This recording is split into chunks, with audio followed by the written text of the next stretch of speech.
it going? Aradeek here. Thanks for tuning back in. Just some quick news here and there. Obviously, I'm sure everyone knows by now the Snydercut will be released for Justice League. A lot of people saw the theatrical cut, and I'm right there with you in believing that it was a steaming pile of garbage. You know, at that time, Snyder was dealing with a very major family tragedy, and because of that, he had to step away from the film. That and their quick involvement of Joss Whedon to try to inject Avengers-style Marvel kind of humor and branding into it in the final reshoots, and having WB execs kind of recut the whole thing, I think produced a really bad film. Snyder's cut, I'm hoping, is going to be his original vision. He said himself only about a quarter of the product that he originally intended was shown for the movie, and it was edited completely wrong and took all the wrong aspects of the story to create a mishmash version of no real story, frankly. It is supposed to be either 4-hour movie long, split in two cut, which could be very good. I personally am hoping for the 6-episode series cut. That way he can pump every little bit of story he wanted into it. People who saw the rough version of the Snyder Cut and saw the new animated Justice League Dark Apocalypse War movie said that this is what the Snyder movie trilogy could have been had they let him make his Justice League movie trilogy. Also, let's keep in mind that Snyder's other works have been cut, re-edited, and just left up for personal interpretation after producers and executives got their hands on it. Sucker Punch being another major one of them. If you watch the extended version of that movie and you watch the last 15 minutes, it actually adds so much more to the movie. I don't really know why they took it out. It doesn't really make sense, but it pulled a lot of story out of that movie for no real reason. With Batman v Superman, they pulled out a lot of scenes and portions that weren't necessarily detrimental to the plot, but they helped weave it together and they made it a little more cohesive, even though the Batman's parents scene, that we don't need to see that again. We've seen Batman's parents being killed so many times, it's just overdone. And the Martha scene was completely unnecessary, but in doing so, it did create a pretty amazing meme culture out of just shouting Martha at people. If anything, Deadpool referencing it is pretty damn hilarious. Considering the Snyder Cut's coming out, I'm gonna probably do a Sucker Punch extended version, just kind of quick synopsis, what I feel about it, my take on the movie, and how a suggestion of a friend to watch the movie with French overdubs and subtitles actually makes for a better viewing experience. So kind of weird, kind of ridiculous, but could be really fun. Keep your ears to the ground for that one coming up. Also, in comic book news for the CW series and Batwoman, Ruby Rose stepped down as a lead character role. This is very odd considering it's just kind of getting its footing. People, at least critics and reviewers, are saying it is, out of the CW series, a very good show. Not necessarily the best, but, you know, good writing, somewhat true to the comic books. I personally haven't watched the series yet, but I did read the original comics that the character was created in, which is 52. And this comic series follows post-crisis. So Batman, Superman, and Wonder Woman, the big three, the Trinity, they've been killed off. And now these C-list, D-list, and even Z-list heroes are taking the mantle and entering the foreground, doing their best to keep all these baddies at bay and maintain order. A really amazing series. You can get 4 trades for that. And when it was originally released, it was released once a week. hence the title name 52. When this first happened, it was really big in comic books. It was a big concept for DC. They executed it very well. They tried to replicate it a few times since then with a few weekly titles. Some are kind of hits, some are kind of misses. Batman Eternal is on that margin point. I wish it was better, but it was very fun at the time. Still, it doesn't compare to how shocking and consistent 52 was in its initial run. Again, that just introduced the title character, Batwoman, and she continued her exploits as a main character in Batwoman Elegy, the animation, or the art rather, by J.H. Williams, who I know from Promethea, which is another amazing series. So I'm thinking I'll do a video on Batwoman.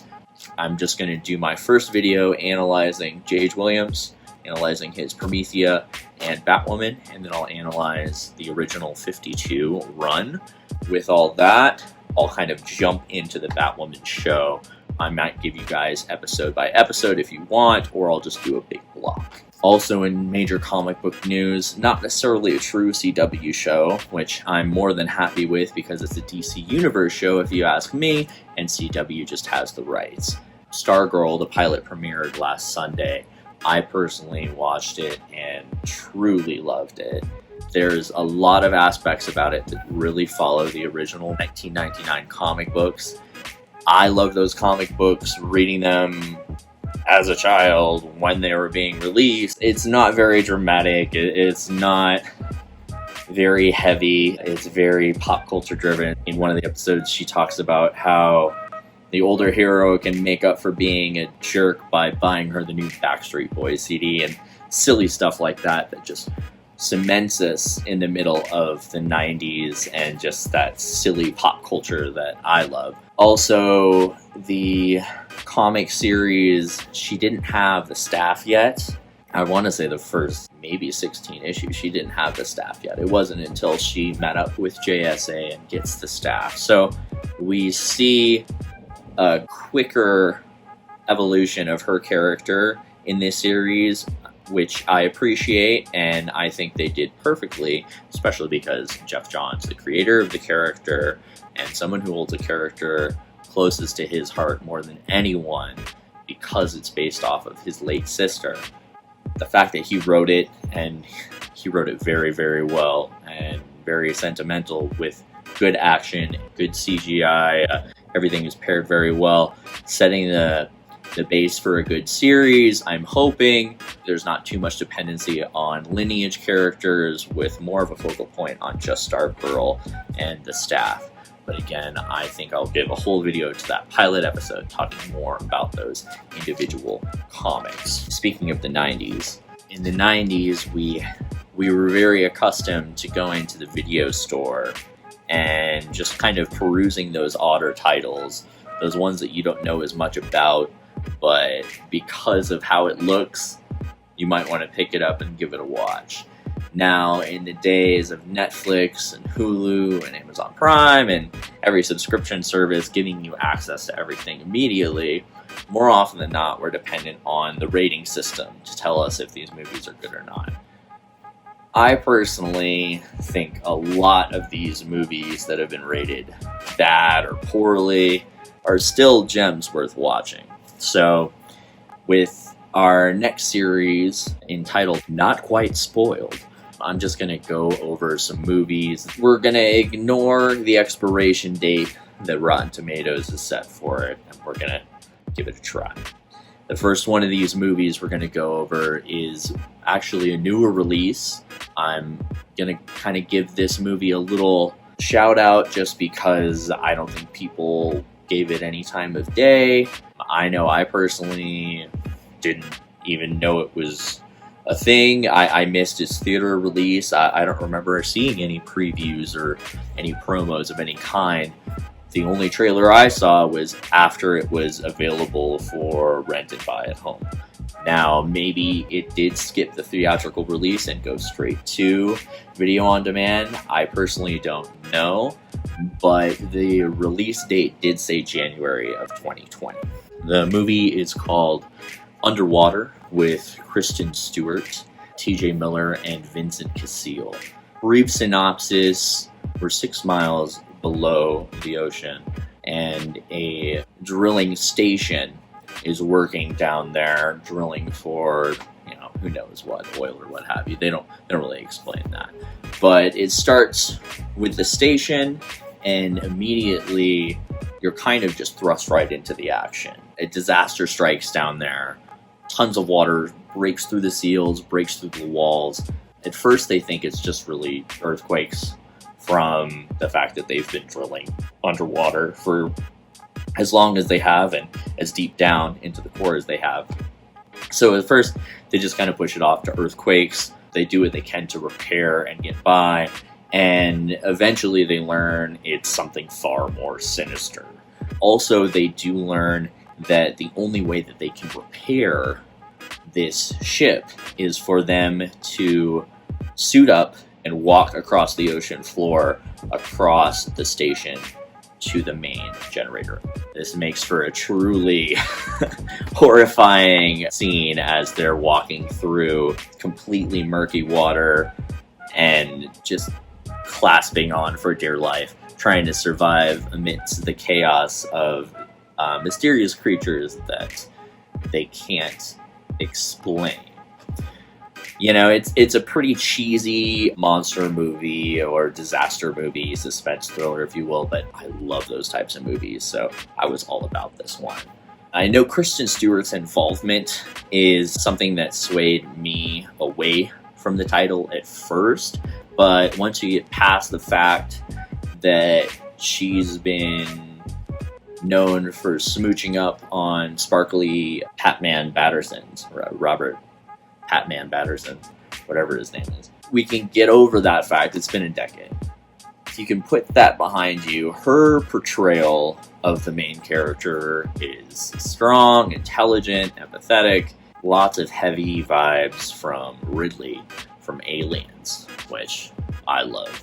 She keeps you enthralled, and she keeps you wanting to see what happens next. You genuinely care about her character and the characters that she cares about too. TJ Miller is fantastic. He's a key role in the movie, essentially playing more or less a similar character to what he always does, just being snarky and witty.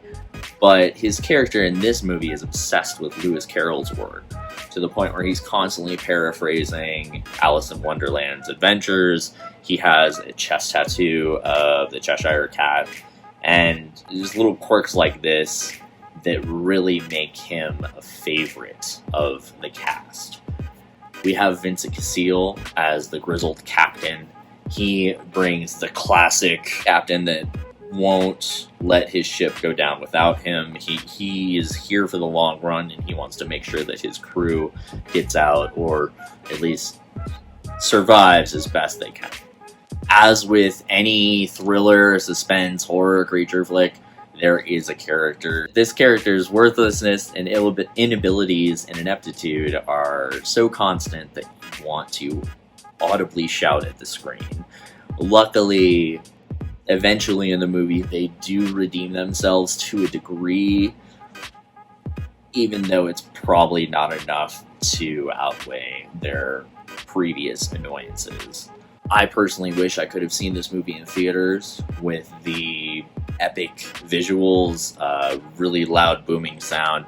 The closest we'll get is dimming the lights and cranking the volume up to 11 at home, which I can definitely achieve with my headphones. I can get that full desired effect, but I am really sad that I missed out on that opportunity. The movie as a whole, there are plenty of very predictable scenes, but even those very predictable scenes tend to take a little twist here and there to kind of keep you guessing and keeping you on the edge of your seat. If you're like me, and movies like this, with that air of mystery, not necessarily handing you everything wrapped up in a bow, you have to kind of figure out a lot for yourself, and you kind of have to piece stuff together. I really love aspects like that, kind of something placed in a larger universe and you're just getting a piece of it. I know personally a lot of people like to know more of the lore initially and just let it set down for them, but I'm thinking because it is a piece set in the ocean, we know so little about ocean life that it's a really cool aspect to think that it is still a mystery by the end of the movie. You don't know everything. It's quite mysterious. It leaves a lot for interpretation, and even though it got such a bad Rotten Tomatoes review, I would probably purchase it for repeat viewing. At the very least, I would recommend shelling out the $6 just to view it at home if you want a new movie to watch and you're tired of rewatching The Office for the 5 millionth time. But again, you do with this information what you want. I've just been sifting out of the trash bin over here as if I'm George Costanza and there is a donut on top. If you guys enjoy this movie and you want to respond, I'd love to hear. Or if you hate this movie and you want to just lash out and say that my comments are invalid, I'd like to hear that too. I really appreciate your comments, your likes, and all of your continued support. Stay safe in this really weird and trying time. I know it's hard, guys. We're going to get through this together, and don't let anyone put you down.